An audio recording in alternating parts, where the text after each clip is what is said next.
দুর্নীতি দমন কমিশনের করা পৃথক দুই মামলা থেকে খালাস পেয়েছেন বিএনপির স্থায়ী কমিটির সদস্য মির্জা আব্বাস। আজ বৃহস্পতিবার ঢাকার পৃথক দুটি বিশেষ জজ আদালতের বিচারক তাকে খালাস প্রদান করেন।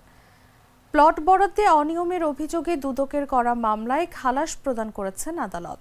আজ ঢাকার বিশেষ জজ 4-এর বিচারক রবিউল আলমের আদালত দুদকের আবেদনের পরিপ্রেক্ষিতে এই আদেশ দেন। এছাড়া জ্ঞাত আয় বহির্ভূত সম্পদ অর্জন ও সম্পদের তথ্য গোপনের অভিযোগে করা মামলায় খালাস পেয়েছেন বিএনপির স্থায়ী কমিটির সদস্য মির্জা আব্বাস। ঢাকার বিশেষ জজ আদালত 6-এর বিচারক মোহাম্মদ মাসুদ পারভেজ এ রায় ঘোষণা করেন।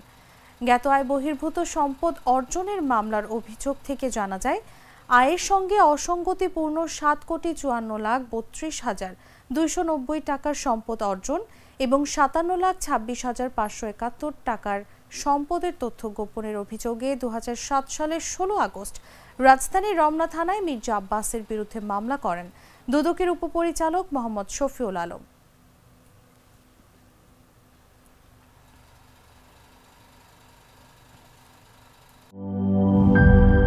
লাল সবুজের দেশে নতুন রঙের বেশে ঘরে বাহিরে সাজানো বলকে রেইনবো রেইনবো রেইনবো পেইন্টস রে সাশ্রয়ী দামে দেয়াল রাঙায় রেইনবো সবার রং সবার ঘরে ঘরে rainbow Rainbow Paints, the color of joy.